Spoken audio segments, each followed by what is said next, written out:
અમને બાતમીના આધારે એક બાતમી એવી હતી કે અમદાવાદના ફ્લેટમાં આ લોકો સાયબર ફ્રોડની કામગીરી ચાલુ છે.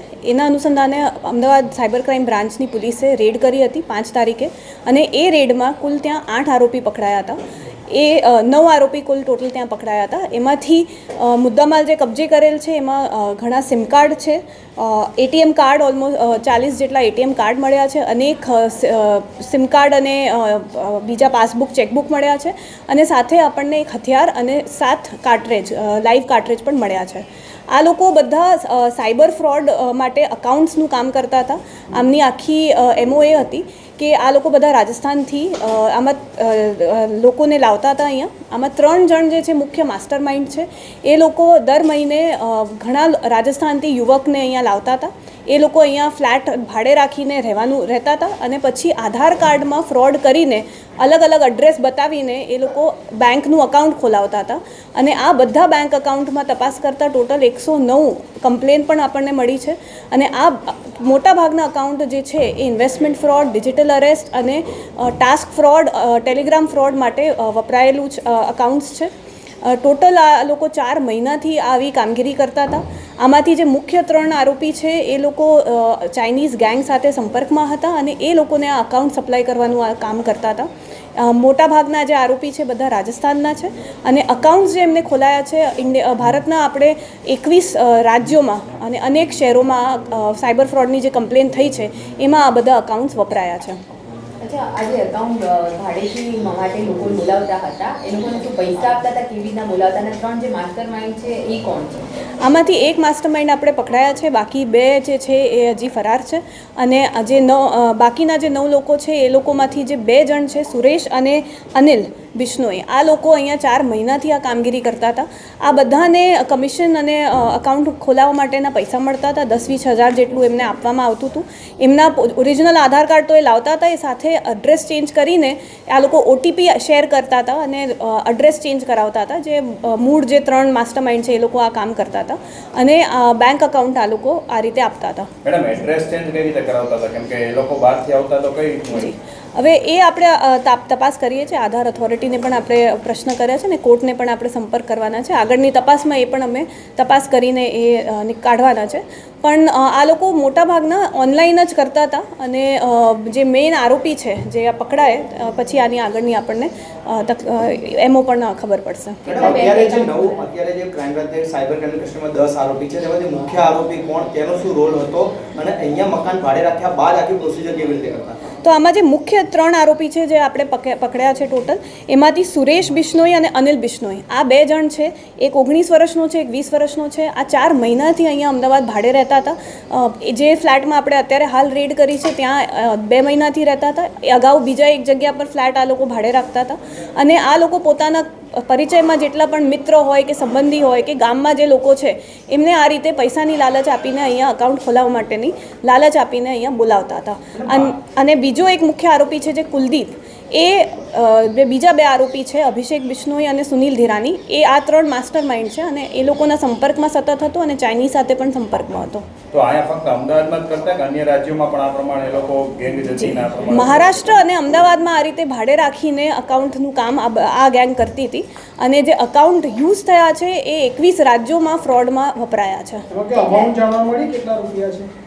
ના, એ અમે હજી તપાસ કરીએ છીએ. 109 કમ્પ્લેન હતી જે આ અકાઉન્ટ્સ જે આપણને મળ્યા છે એમાં 109 ટોટલ કમ્પ્લેન્ટ્સ છે. બેંક એકાઉન્ટ ખોલવા શું ડોક્યુમેન્ટ્સ આપતા હતા? આ લોકો એડ્રેસ પ્રૂફ આપતા હતા, જે ફ્લેટના ભાડા કરાર છે એનું આપતા હતા. એ સિવાય કોઈ જ નહીં? આધાર કાર્ડ, જે આધાર કાર્ડ એ અમે આગળ તપાસ કરી રહ્યા છે કે બેંક તરફથી પણ અમે આ માહિતી લેવાના છે કે કયા આધારે એ લોકોએ આ અકાઉન્ટ ખોલાયા છે. અત્યાર સુધી કેટલા રાજ્યોમાં એ લોકો આવી રીતે ગયા હશે? ત્યાં કેટલા રાજ્યોમાં કેટલા એકાઉન્ટ ખોલાયા, કેટલા એકાઉન્ટની માહિતી સાયબર ક્રાઇમ પાસે સામે? અત્યારે આપણે 2 રાજ્યની માહિતી છે, મહારાષ્ટ્રની છે અને ગુજરાતની છે. અન્ય રાજ્યોમાં ગયા તો ત્યાં પણ એડ્રેસ ચેન્જ કરાવવું પડતું હશે? હા, તો ત્યાં પણ એટલે કોઈ એક ગેંગ આધાર કાર્ડને લઈને કોઈ એક પર્ટિક્યુલર એજન્સી કે વ્યક્તિ સામેલ હશે કે કઈ રીતનું હશે? એ હજી અમારી તપાસમાં ચાલુ છે કે આ લોકો આધાર કાર્ડનું કઈ રીતે કરતા હતા, એ તપાસનું ચાલુ છે. હથિયાર ક્યાંથી લાવ્યા હતા, કોની પાસેથી લાવ્યા હતા, કોણ ઉપયોગ કરતો, ક્યાં ઉપયોગ કર્યો છે કે કેમ? જી, હથિયાર લાવવા માટે મૂળ 2 આરોપી છે. એક આ છે આશીષ અને રાકેશ અને ઉપમારામ, એ બે વ્યક્તિ છે. આ લોકો મધ્યપ્રદેશથી લાવ્યા હતા, ખરગોન જગ્યાથી આ લોકો હથિયાર લાવ્યા હતા અને હથિયાર આ લોકો જોધપુર લઈ જવાના હતા. જોધપુરમાં એક જેપી કરીને વ્યક્તિ છે, એનો કોઈ માણસ છે.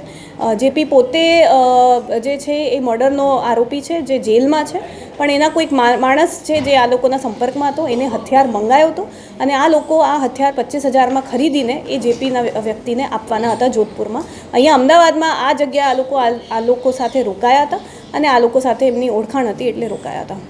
ચાઇનીઝ ગેંગ સાથે સંપર્કમાં હતા આ લોકો, જે 3 વ્યક્તિઓ, એટલે કેવી રીતના ચાઇનીઝ ગેંગ સાથે આ લોકોની કામગીરી? આ લોકો ટેલિગ્રામના માધ્યમથી સંપર્કમાં હતા અને અકાઉન્ટ પ્રોવાઈડ કરવાનું જ કામ કરતા હતા. મોટાભાગના જે અકાઉન્ટ યુઝ થયા છે એ ફર્સ્ટ અને સેકન્ડ લેયરના જ અકાઉન્ટ છે, જે અનેક સાયબર ફ્રોડમાં આપણને પોર્ટલ ઉપર પણ દેખાયું છે કે યુઝ થયા છે. આ હથિયારનો ઉપયોગ થયેલો છે? ના, આ હથિયારનો કોઈ ઉપયોગ નથી થયું અને આના અગાઉ આ લોકો આવી રીતે 3 વાર હથિયાર લઈ ગયા છે. ખરગાંવથી લાવીને અને અમદાવાદ રોકાય છે અને પછી અમદાવાદથી આ લોકો જોધપુર સાઈડ જાય છે આપવા માટે. આમાં 2 ગુના દાખલ થયા? હા, આમાં 2 ગુના થયા છે. મેડમ, આધાર કાર્ડની એસઓપી એવી છે કે જો કોઈ પણ ડોક્યુમેન્ટમાં સુધારો કરવો હોય, રેશનિંગ નામ કે પછી રેજિસ્ટ્રેશન એડ્રેસ, એના માટે પર્ટિક્યુલર ડોક્યુમેન્ટ જોઈએ છે. તો આ લોકો એવી કઈ લાઈન વાપરતા હતા કે માત્ર ખાલી એ લોકોના રેન્ટ એગ્રીમેન્ટ ઉપર જ આખું આધાર કાર્ડમાં એડ્રેસ ચેન્જ હતું, અથવા તો કોણ કરાવતું હતું આરોપીમાંથી? આમાં આરોપીમાંથી સુનિલ ધીરાની કરીને જે વ્યક્તિ છે અને આ કુલદીપ છે, આ લોકો કરાવતા હતા. પણ મેઇન મુખ્ય આનું કામ સુનિલ ધીરાનીનું હતું. એ હજી અમારે તપાસ કરવાનું બાકી છે, એટલે એ પકડાય પછી આગળની આધાર કાર્ડની એસઓપી મળી અથવા તો આધાર કાર્ડ એ અમે હજી તપાસ કરી રહ્યા છે અને એ મળશે આપણને એ તપાસમાં. ભાડે રાખેલા કોઈ મકાન માલિકો કે એની બધી સંડોવણી કરી કે બોગસ એગ્રીમેન્ટ કરતા હોય કે ખોટા ભાડા કરાર? એમાં એવું છે કે આ લોકોએ કોઈ લખિતમાં કોન્ટ્રાક્ટ જ ભાડાનું નથી કર્યું, એટલે એ સંડોવણી આપણે પ્રસ્થાપિત નથી કરી શકતા. પણ તેમ છતાં અમે તપાસ કરી રહ્યા છે કે આ લોકોએ બેઝિકલી બ્રોકરના થ્રુ આ લોકોએ બુકિંગ કરાવી છે. તો ડાયરેક્ટ જે મકાન માલિક છે એને બ્રોકરના સંપર્કમાં આવીને જ મકાન ભાડે આપેલું છે. આ લોકોના જે એકાઉન્ટ છે એમાં કેટલા ટ્રાન્ઝેક્શન છે આ લોકોના? જે આપણે બીજા બધામાં નથી. 109 કમ્પ્લેન્ટ્સ છે. ના, આ લોકો જે મળ્યા મુદ્દામાં એકાઉન્ટ આ લોકો પાસેથી 43 એમાં કેટલા ટ્રાન્ઝેક્શન છે? એમાં 10 લાખની આસપાસનું ટ્રાન્ઝેક્શન છે. પણ બધામાં એ 109 ટોટલ કમ્પ્લેન છે, એની વેલ્યુ અમે અત્યારે તપાસ કરી રહ્યા છે. આપણે જે મુદ્દામાં મળ્યો છે બેંક એકાઉન્ટ આપણા, એમાં કેટલા રૂપિયાના ટ્રાન્ઝેક્શન? 10 લાખની આસપાસનું ટ્રાન્ઝેક્શન છે. આ લોકો જે પૈસા ચાઇનીઝ બેંક પાસેથી મેળવતા હતા એ કયા ખાતામાં આવતા હતા, કેટલા રૂપિયા આવ્યા છે એવું ખબર પડી? થોડાક USDTના પણ ક્રિપ્ટોકરન્સીના પણ ટ્રાન્ઝેક્શન છે અને એ હજી એમને કઈ રીતે ચાઇનીઝ તરફથી પૈસા મળતા હતા અમે તપાસી રહ્યા છે.